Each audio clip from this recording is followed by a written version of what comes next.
Hello guys, welcome to another video. So today we are going to see about the same SQL injection as you have seen in the last video. But now let's get practical guys. Before we start, I'll tell you a disclaimer that none of these are intended for real life or real world purposes. So if you are trying to hack some website with these techniques, totally it's illegal on every lot of countries. So I would kind of tell you to test these only on safe test environments so that you guys will not be causing any trouble, and this channel is not responsible for anything learned and used in a malicious manner. So let's get into action guys. So today we are going to see about a tool called SQLmap. So SQLmap is a tool that will automatically do the SQL injections. So if you didn't see the SQL injection video, I have discussed it in the last video, so you guys can take a look as an overview I have given there. So today we are going to see how real hacking looks like, guys. If you're excited, just let's go on.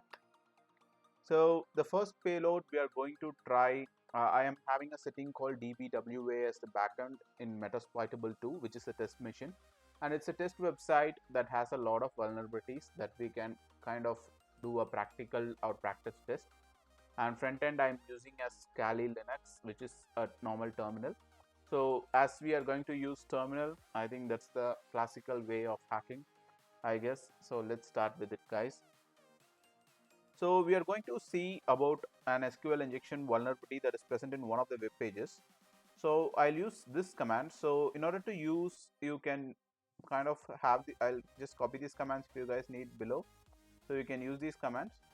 So you have to put your IP address of the test machine. So mine is like test machine, which is 10.10.10.6, which is a network that is I have created, and DBWA is hosted, and this is the submit URL. And when it comes to cookies, you have to give the PHP session ID, which you can get from the developer tools when you are kind of browsing the website. Every request will be going with the PHP session ID to identify you, so you can give this. So let's try to do this guys. Let's see how it goes. Let me copy this and try it.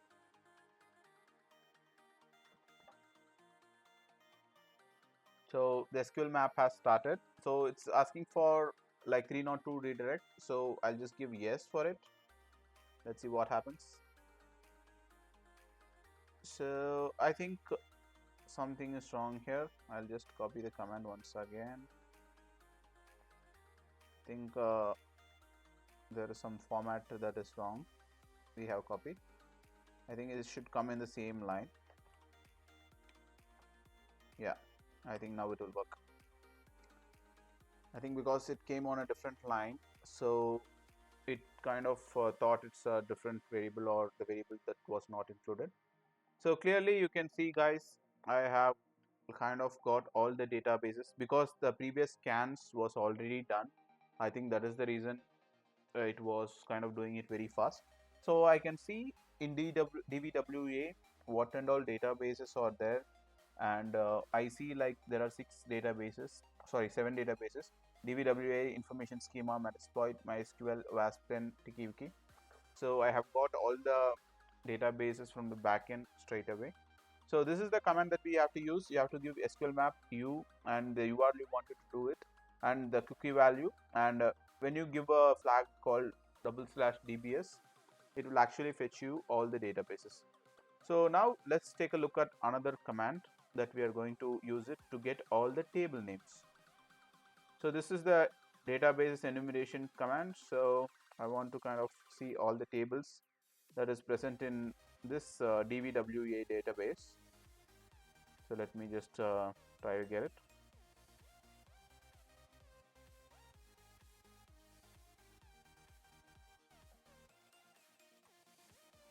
Oh, sorry guys, the same mistake I have done again. I'll just do the same thing. I think there is a format mismatch when I copy from there to here. That's why here when it comes to these kind of stuff, this is very important. If we miss something that is minute, actually a lot of impact is there.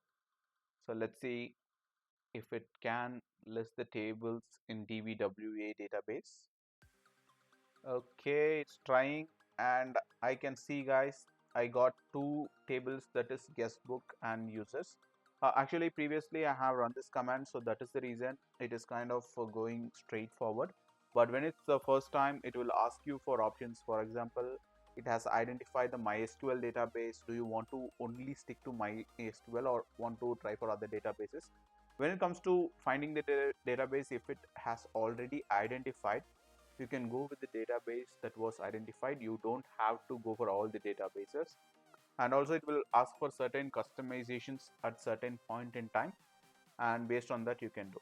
So let's see what and all users are in this database from the next command. So I want to see the schema of the database, what and all columns it has. So I'm going to do that from here.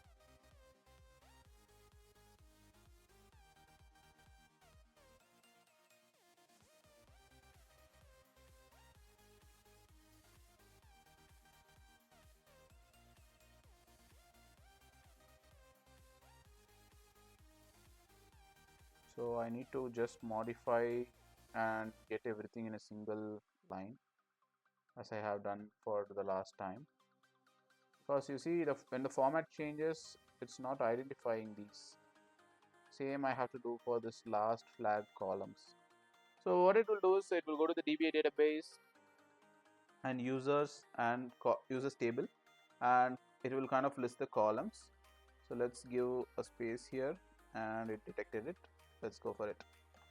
So now we will be able to see the schema of this database that is present. So this is how we do it. Let's say that our server is kind of vulnerable to SQL injection. You can see how much we can see from that server, like all the users. For example, let's say there are million users, you will be able to see all the million users here. So I can see that there is user, first name, last name, password, user ID. So based on this, I'll be able to log in. Like if I'm able to find the username and password field, I think I'll be able to log into all the kind of accounts at the same time. Thinking about it is something like, let's say in a real world situation, if something similar to this, like if you are having a SQL injection vulnerability, then I think it's a big deal. So I think everyone has to be careful that they should not leave this vulnerability open, or else it would be like a very big impact, I guess. So let's move on to find our favorite spot, the username and password stuff. Let's go for it. So I want to dump this users table, like what and all contains in the users table. I want to kind of dump it. Let's see.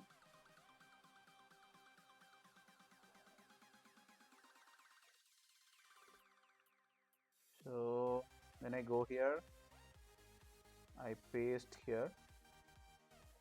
Same thing I have to do, guys. Once again, I'll do here first, do a space. So now the flag is detected. You can see that it also identifies the syntax when you are typing itself, so it's very easy for you to kind of identify. Go for it. So this is the interesting stuff, guys. We are going to get all the users and all the data from the table. So let's see. So you see, it is asking, do you want to store hashes to a temporary file for eventual further processing with other tools? What that means is that these kind of, when our passwords are stored inside the table, it's not stored as a text that we think. For example, username is stored as text, but password is stored as hashes. So what we need to do is we need to find what is that hash actually translate to what kind of text. So what it asks is, do you want to save this for eventual processing? So I want to do eventual processing here. So let's see how it can do it. So I'm going to give X. So do you want to crack them using a dictionary based attack? So what it's actually asking is, do you want to crack these passwords using a dictionary based attack? So it will actually do a rainbow table attack, getting all the hashes, and will try to fetch me all the passwords it can. Let's see. I'm going to give yes for this. Let's go. Interesting. Here you can see, guys, I have all the tables and all the data. I have the username, user, password, and you can see this is how it is stored inside the table: 54, 5F4, DCC, etc., etc. same way all are hashes. And what it actually translates to, you see password is there, ABC123 Charlie, let me in password. So since it's an easy password, it actually kind of was able to get all this. So now using this, we can actually kind of go for it. So for example, I'll tell you Smithy and Smith. Let's try to log in using this username and password, shall we?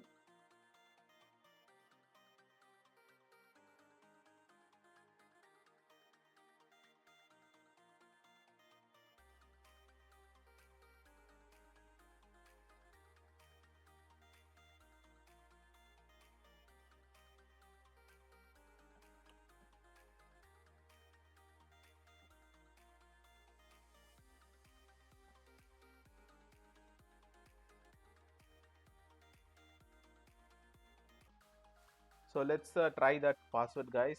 So it's quite exciting to kind of just try to hack some account and kind of log in, but it's totally illegal, guys. If you're trying on somebody's machine, I think you will have legal implications, which I don't want any of you guys or my subscribers to have, as it's not good for everyone.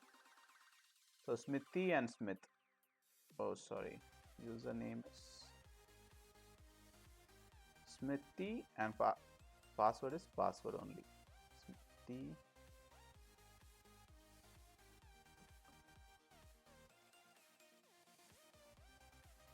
So let's try to log in here.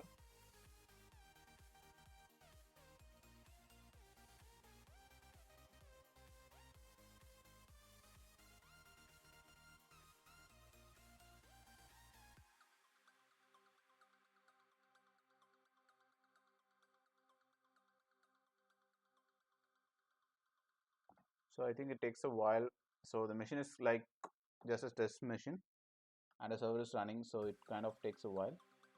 Here I have logged in as Smithy and I'm able to kind of go in. So this is how you are kind of fetching all the data, guys, and you are kind of able to just log in. So be aware of SQL injection, how it works. It's a very big impact, and like protect your websites. And guys, I see a lot of people are seeing my videos but not subscribing. So I would please ask you guys to subscribe my videos and continue watching. I'm still active and will be active as always, and will kind of put you videos for you. Please like, share and subscribe. See you guys in the next video.